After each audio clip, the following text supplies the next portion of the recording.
Hello everyone, and welcome to another Ultimate Fighter episode review. This is for Season 27, Episode 6. I'm bringing the camera closer. Title is called Dig Down Deep. And... oh, hang on, phone's ringing. Sorry about that, where was I? Oh yes, we may as well start from the first point in the episode. We're in the house, and Delaney Perry, who, as you know, has been my least favorite fighter in the season, even though he hasn't actually fought yet, started stirring up some shit, trying to stir something up with Tyler Diamond. And, instead of Tyler getting annoyed, like, Tyler's just a cool, collected guy, he doesn't really like to talk shit. And so, you know, Delaney Perry goes for an equally calm person in Joe Giannetti, and Giannetti does start to talk back a little bit, but not a lot. So, Perry basically makes out to say that he's trying to get into their mind and stuff. I just think he's kind of being annoying. If you want to get into someone's minds, you do it the way Conor McGregor does it, you know? You don't just start saying shit and saying you're better than everyone else. I mean, Conor does that, but at least he has a purpose, and you all know that I'm not the biggest proponent for Conor McGregor anyway.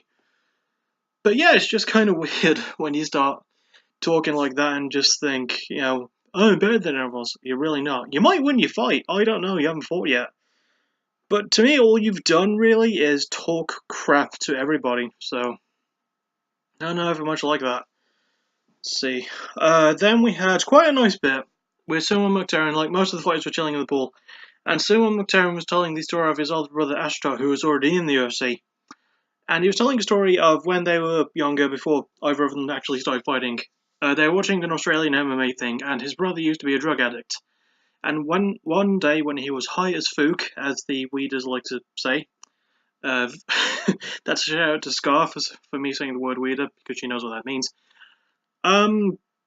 Yeah, he was high, and he decided, I reckon I could do this, and Suman went, really? So they went to a gym the next day, and Ashtar took on anyone there, and he got his ass beat. He got choked out in like under a minute or something.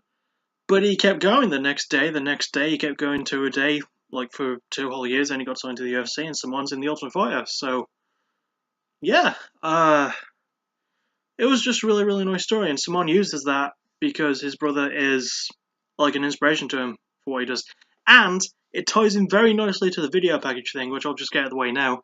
Neither of the video packages were fully filmed by the actual fighters.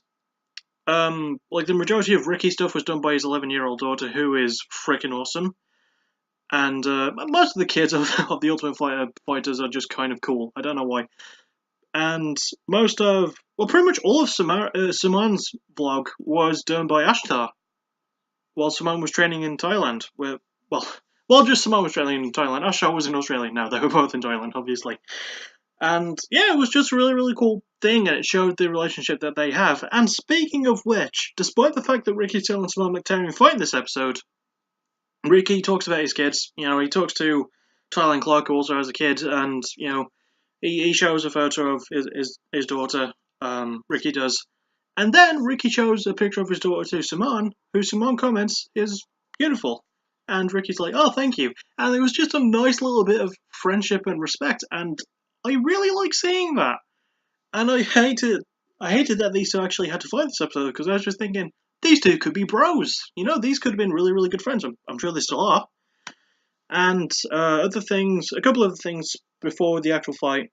Like, we can confirm that Suman's knee injury from last episode is from fluid built up in the knee. So he wore a knee brace, and he fought through that in the actual fight. And the last thing before the fight starts was Jay Cuccinello going to visit Dana directly and telling him that basically I want a spot to replace Luis Pena because he's been injured. So yeah, I feel like he deserves it. I definitely feel like of all the Team Miocic members who lost, he probably had the best performance, or at least one of the better performances, so I'd be completely fine with him returning.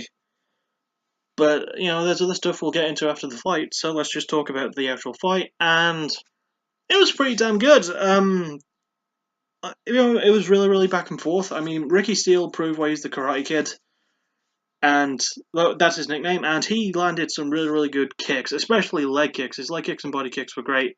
Hello, hero. And because he goes hard with his kicks, well, I'll tell you why. You know, I'll tell you why I brought that up after the fight's over. Well, after I'm done talking about the fight. So, yeah, it was fairly back and forth. There was great clinch work. Really, really good. back and forth. Ricky definitely had the advantage in kicks, but Suman had surprisingly good punches, which surprised me even more because he's a submissions guy. He even got a twister, one of the few people to actually lock in a twister and win. And he got a submission called the TP, which looks like a really weird looking version of a triangle. It's kind of a brief explanation, like you know how a triangle goes. It's sort of like that, turned to the side with the legs stretched out and still crossed, and it looks like a T pose. I think that's what it's called, TP for T pose. Maybe there's part of it that looks like a P. I don't know. It's a funky looking submission, I will admit. My favourite is still the Twister, though. Personally, I love that submission. Well, the rear naked choke too. That's my favourite of all time, but Twister is a close second. Anyway, yeah, the fight was fairly back and forth. Lots of great clinch work. Ricky definitely had the advantage in kicks, especially his leg kicks and body kicks, and there were moments where he landed them and Suman was trying to rub them off like nothing happened, like so what, and as DC would actually commentate on the fight after it was over, he says, that actually means I was doing something. I'm like, yeah, it usually does. Just as a rule of thumb. If a fighter toughs out a blow saying, oh, you ain't hurt me, you have hurt them. Well done, Ricky Steele. And, but yeah, Suman actually came close to knocking Steele down a couple of times. He landed some really, really good shots, especially his overhand right. And it was kind of risky for Suman to have his left leg forward, because if Ricky did enough damage to that leg, then Suman would have to put his right leg forward, which is the one that's injured. So, you know? Anyway, Ricky did win the fight by unanimous decision. I feel like that was the right call. I feel like it should have gone to a third round, maybe, though, because they both did enough. Ricky did do enough to win, but Suman wasn't completely outclassed. You know, and if Jay Kuchinar doesn't get his chance to come in and step in for Luis Pena, then Suman Mokhtarian might. So yeah, that was it was a decent fight. You know, not exactly top tier, but definitely above average. It was pretty good. And then after the fight was over, John Gunther, who was the first person to fight, well, not the first person to fight, he fought someone else, and he fought. Well, he was you know what I mean. And the first person to lose, and he went up to Dana and said, even though my performance was bad, because I love the fact that John Gunther is well aware that he was terrible, even though I do like him as a person, he's a nice guy and he's got a great mustache, he asked Dana White if he could have a chance as well, and Dana said, yeah, I'll consider it. So Dana's got Jay Cuccinello and John Gunther both gunning for a fight opportunity now that Luis Pena is injured. So, fair enough. And it doesn't end there, because the last part of the episode is when they announce the next fight, which is between Richie Smullen from Team Cormier and Alan Zuniga from Team Miocic, from Team Miocic, I almost said. And it was, you know, I'm alright with that fight, I'm looking forward to it. But the thing before that was, like, they were waiting to go through the doors, and Cormier started, like, talking a little bit of joking trash. That's how you should do that kind of thing. If you're going to make joking trash talk, do it the Daniel Cormier way, where he's a naturally funny person. Don't do it the Delaney Perry way, where he's just naturally a douche and trying too hard. I just don't like Delaney Perry, sorry. But yeah, it was a nice funny back and forth, and all the fighters laughed. Miocic laughed his ass off, he found it really funny, and I did too. I was like, yeah, this is pretty good.